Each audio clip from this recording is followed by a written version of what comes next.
Hello everyone and welcome back to our third and final video in our series on free-for-all games. Today we'll be playing on Abyssal Caverns. This is a 1 vs 1 ladder map, or it used to be, and as in the other free-for-all games, we're playing against 3 opponents. The interesting thing about this map is that it's very difficult to play free-for-alls because you have a natural and you do have a third that isn't covered by destructible rocks. But your opponent's also looking to take that third, at least your east-west opponent.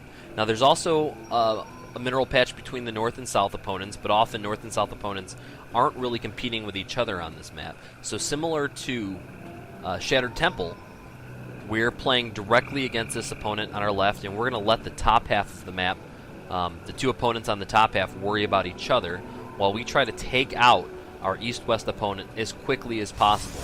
And we're going to do that the same way we did on Shattered Temple, with a little bit of proxy cheese.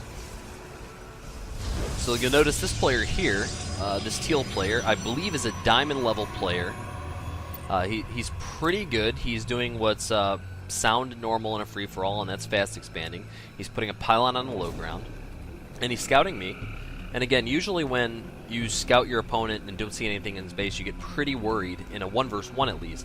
But in a free-for-all, you're worried about 3 opponents. So 1 opponent doing something fishy, not as much of a concern. So this player here, this teal Protoss player, builds a forge because he's worried about some kind of antic, some kind of worry, and he probably would have put a Nexus down otherwise, which probably would have been a sound move. But instead he's building a forge, hoping that he'll be able to fend off early pressure and just expand like normal. So at this point in time, he's just catching my gateways, and I believe it's a little bit too late for him at this point. I'm in his base already. I can do a run by if he doesn't get cannons up in time, or I could just knock out this pylon and be just fine. So again, my plan here is just to knock out this opponent as quickly as possible, so I can take 3 quick bases and not have to worry about contending for my third. You'll see here that this opponent's pretty good, and I have to exercise a little bit of micro on my Zealot here to try and kite as many of these probes as possible. So I'm taking a lot of probes out, did a pretty good job with that Zealot, and now I have 2 more about to come. Thankfully, since Teal has been neglecting his mining, he hasn't really been building cannons or defending up his base. And now my only worry is keeping these gateways alive and continuing my attack, because if this attack fails, I've lost the game. But again, remember, in free-for-alls, we're taking calculated risks early at a point of our choosing where we know what risk we're taking. We know the % chance of winning with that risk, and we deem that acceptable in order to play a more sound game later on. So notice I'm taking out this cannon. I'll take out this guy's probes. I built another pylon here just in case, because the teal player was attacking my pylon, and I need these gateways to continue production, otherwise the attacks fail. And this opponent needs to be totally dead if I don't want to worry about my third. So he's kind of hanging on for dear life, attacking this pylon, hoping to take this out, but it doesn't work, and he's done. He's got no more probes, about to quit the game. And I've stopped making Zealots at this point. I should just cancel this Zealot, because my plan now is going to be to double expand, just like in the other 2 games, and just power my way to victory with a really fast economy. So you'll see this is very typical in these free-for-all games. The teal player who just lost is telling the other players, by the way, I was proxy cheesed. My opponent in the bottom right doesn't have an army. He's very weak right now. You guys should just take him out. And normally you'd think, well, aren't you worried about that? The other players know exactly what you're doing. They know that you don't have an army. They could just send a few in and try to win. And normally I'd say, well, yeah, that's a little bit of a concern. But in a free-for-all game on this particular map, the north half of the map and the bottom half of the map, the south half of the map, are usually 2 opponents that are constantly competing with each other throughout the game. So this Protoss player here, this red Protoss, doesn't want to run across the entire map to my base, because all of a sudden, things will stream in, roaches will come in, and his natural will be unsafe. And likewise with the Zerg doesn't want to run out of position, because then the Protoss will attack him. So I'm abusing that psychology of these opponents being against each other and thinking, you know what, this other guy we don't have to worry about right now because he did some stupid cheese and he's probably way behind. And if you look at the unit count, which I'll show in just a second, I am pretty far behind.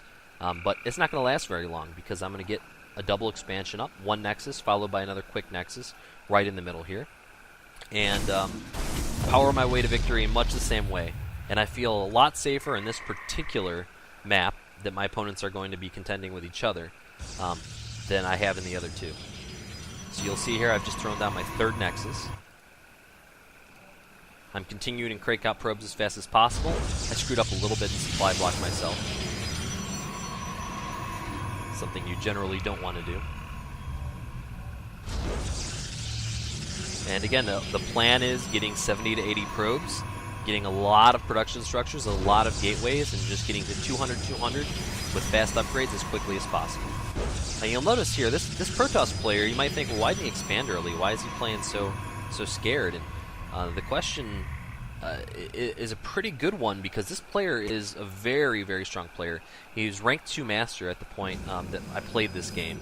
He has very high APM, he has very good unit control, and in a 1 versus 1 game, he'd probably mop the floor with me. But this is a free-for-all, and we know how to win free-for-alls, and the plan is not to worry about this right now, not to worry about better opponents. We know we can win against better opponents.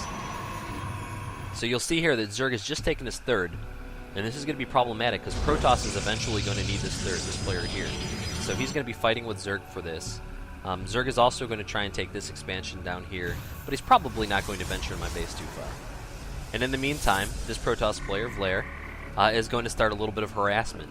He's going to try and keep his army at home so he's safe, and just harass a little with the Warp Prism. Now, in 1 versus 1s, this is very scary kind of harassment. It's hard to take out the Warp Prism, and you can snipe down Queens or anything that shoots air, like Stalkers, with the Immortals, and just lift off and run away for any other units. And you'll see this Protoss player is going in for some light harassment against his opponent, trying to keep him on his toes. Warping a little line of Zealots here to kind of block the Immortals from getting hit. And he's getting a lot of kills in there. 7 kills so far. He also sees the Spire. Now, Mutas in a free-for-all are actually pretty good because they're so mobile and quick, and they don't get caught between armies. That was the same reason I liked Blinkstalkers before. Now you'll notice I'm just starting to get my minerals saturated.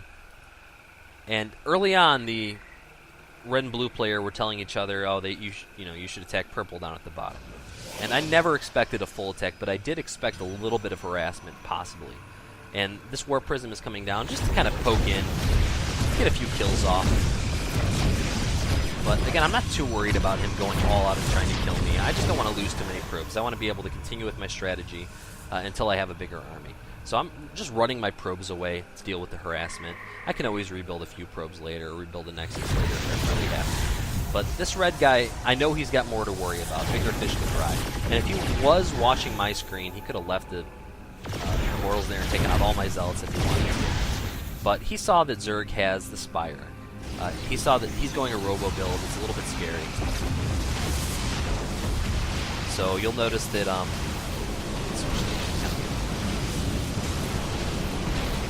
he's got bigger fish to fry. He's going to go in and try to snipe the Spire and try to eventually take his own third. It's going to be pretty tough considering he was wasting time in my base. He does pretty well here. He goes in, he gets the Spire. Unfortunately, he loses the Immortals because those Mutas are in a really good position to come back. And I'm at 51 probes. After that Eco Cheese where I stopped, I cut probes at 8. All of a sudden I'm ahead in probes against the other Protoss player, and I'm soon going to overtake the Zerg player, who's doing a great job with expanding. He's a high platinum player, almost diamond at the time of this game. So all the opponents on the field knew what they were doing, had pretty good plans in mind, have decent enough micro, and know that macro is the key to FFA victories. But they don't quite get the last piece of that, which is being able to 3-base unharassed. So this Zerg player is going to be a little bit worried about Protoss very soon, and just isn't going to be able to crank out the upgrades and crank out the army like I could.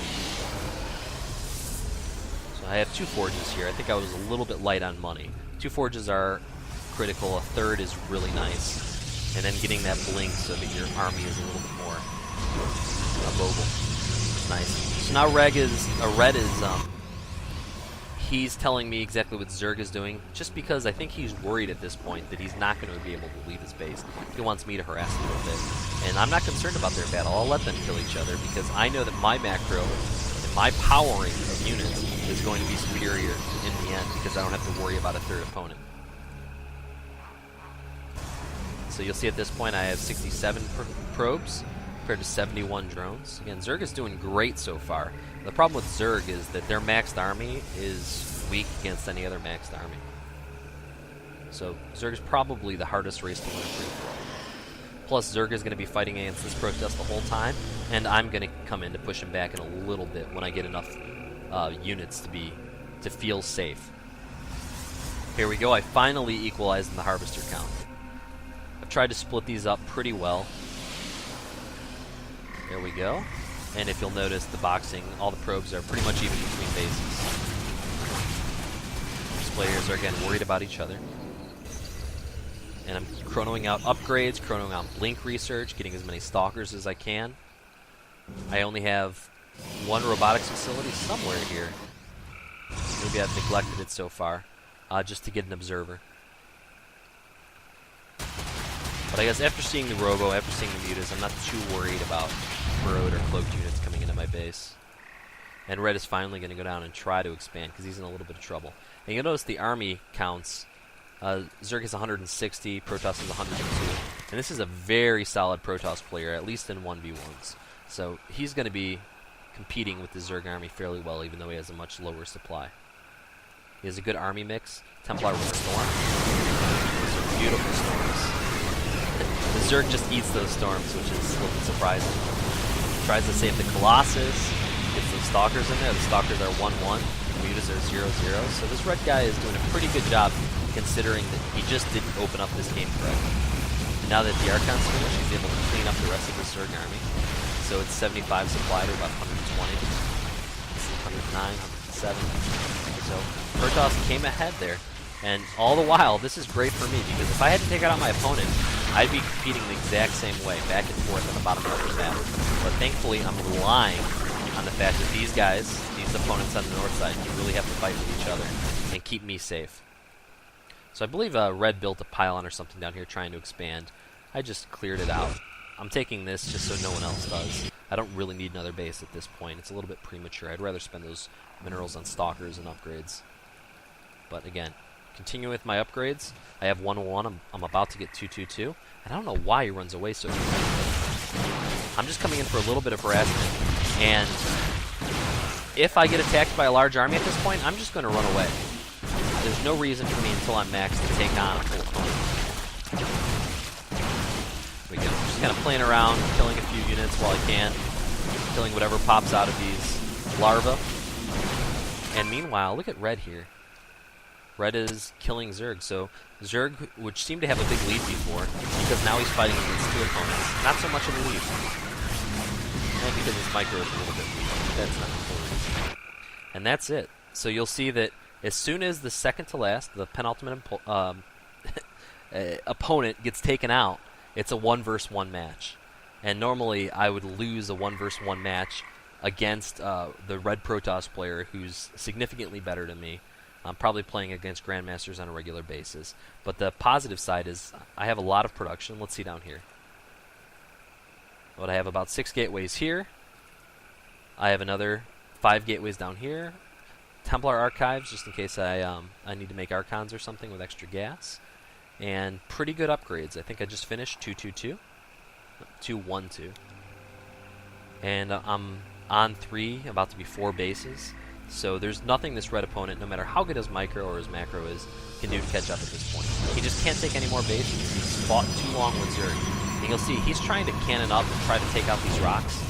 I can just warp in here. As many units as I need. Take these out. And prepare for one large final engagement. And the large final engagement, again, even if I lose it, even if I completely misclick all my units and lose this whole army, I have 79 probes. I've got a ton of production. I've got great upgrades going. I'll just be able to rebuild another wave and win.